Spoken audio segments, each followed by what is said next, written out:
स्वयं नारायण के नेत्र भराए घड़ी कुछ ऐसी आई है। अरे मृत्यु लोक पर अधर्म का चक्र चला है, प्रचंड विनाश लीला छाई है।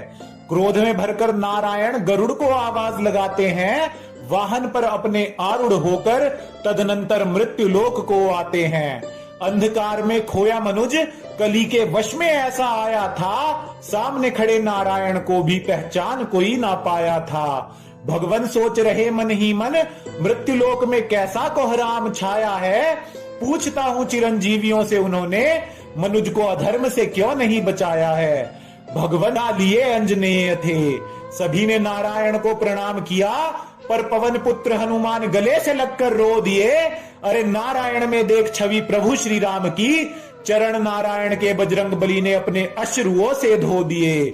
अरे गले से लगकर बोले हनुमान, क्यों बचाऊं मनुज को। प्रभु ये मनुज बड़ा ही धूर्त हुआ है, तुमको छलिया बताता है।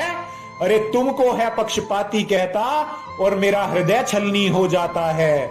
मेरे हृदय में आता है कि इन अधर्मियों के लिए निश्चित ऐसा दंड करूं, इन अधर्मियों पर गदा उठाऊं और मस्तक इनका खंड खंड करूं।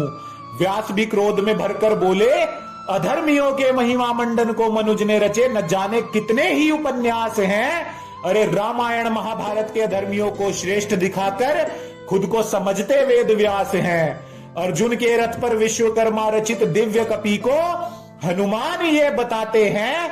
अरे करुणा और भक्ति की मूरत बजरंगी को भी पक्षपाती ठहराते हैं। सदा ही जिसने परमार्थ किया उस अर्जुन को नीचा ये दिखाते हैं, और ग्रंथों में झूठे श्लोक मिलाकर अधर्मी को वृषा बताते हैं। अरे वृषा तो है जो धर्म को समझे और सदा से ही सत्य वक्ता है।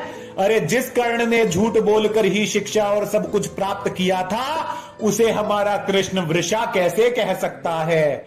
अब अश्वत्थामा भी क्रोध में बोले, इस मनुज की क्यों रक्षा करूं, मेरे पिता को कटु वचन ये सुनाते हैं। सनातन धर्म को गलत दिखाने हेतु ग्रंथों में जातिवाद दिखाते हैं। हाँ मैंने जघन्य अपराध किया था, जिसका फल भी मैंने भोगा है, पर मेरे पूज्य पिता को झूठ बोलकर क्यों पहनाया धर्म का चोगा है। सूत पुत्र कर्ण को नीची जाति बताकर सहानुभूति कमाते हैं, और जातिवाद से लोगों को आपस में लड़वाकर राजनीति खेल जाते हैं। कृपाचार्य को भी ताव चढ़ा और बोले, दुर्योधन कर्ण को आदर्श मानकर ये समाज भी बन चुका धर्मी है। आज भी द्रौपदी नहीं है सुरक्षित, मनुष्य हो चला दुष्कर्मी है। हाथ जोड़ फिर बोले विभीषण, धर्म की खातिर विरुद्ध हुआ भाई के, फिर भी ना मिला मुझको सम्मान है। इस मनुज की मैं क्यों रक्षा करूं, जो कुलद्रोही कहकर करते मेरा अपमान है। रावण का सम्मान ये करते, कहते मैया सीता को कभी ना हाथ लगाया था। नहीं बताते अप्सरा से दुष्कर्म के कारण श्राप उसने ये पाया था। श्राप था यदि किसी स्त्री को रावण उसकी इच्छा के विरुद्ध हाथ लगाएगा, ऐसा घिनौना अपराध करते ही उसका मस्तक खंड खंड हो जाएगा। अरे रावण बनने की चाह में ये मनुज अपने अहंकार में ऐठा है, उसके जितना ज्ञान तो प्राप्त कर सकता नहीं था, बस उसकी भांति दुष्कर्मी बन बैठा है। हनुमान बोले, हे प्रभु मैं तो आपकी प्रतीक्षा में ये धर्म सहता हूं, पर जितने भी यहाँ राम और कृष्ण भक्त हैं उनकी रक्षा के लिए तत्पर रहता हूं। नारायण ने फिर मौन को तोड़ा और बोले, कुछ क्षण ठहरो, मैं कल्कि बनकर आऊंगा।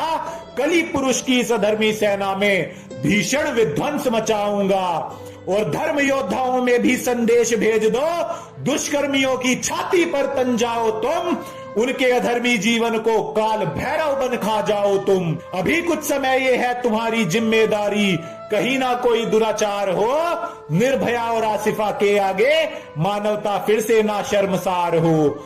जो सही मार्ग पर आ जाएगा वो फिर से स्वर्ण युग में जाएगा, और जो अधर्म में ही खोया रहेगा वो काल की भेंट चढ़ जाएगा। अरे कह दो जाकर दुनिया से, अब कल की आने वाले हैं, अधर्मियों के ऊपर संकट के बादल फिर से छाने वाले हैं।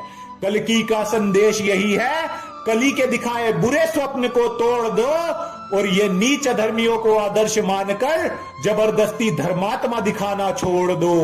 द्वापर से भी महाभयंकर महाभारत अब हो जाएगा। और कह दो सबसे अधर्म का साथ छोड़ दे, वरना गेहूं के साथ घुन भी अब पिस जाएगा। जाकर कह दो सबसे अब जरा विवेक का इस्तेमाल करो, अधर्मियों का महिमा मंडन करके ना तैयार अपना काल करो। कह दो जाकर अधर्म के भक्तों से कोई कर्ण आज भी दुर्योधन को नहीं बचाएगा। अरे दुशासन से भी बुरी मौत दुष्कर्मियों को विष्णु का कल की रूप दिखलाएगा। ये मेरी कविता नहीं, ये है चेतावनी।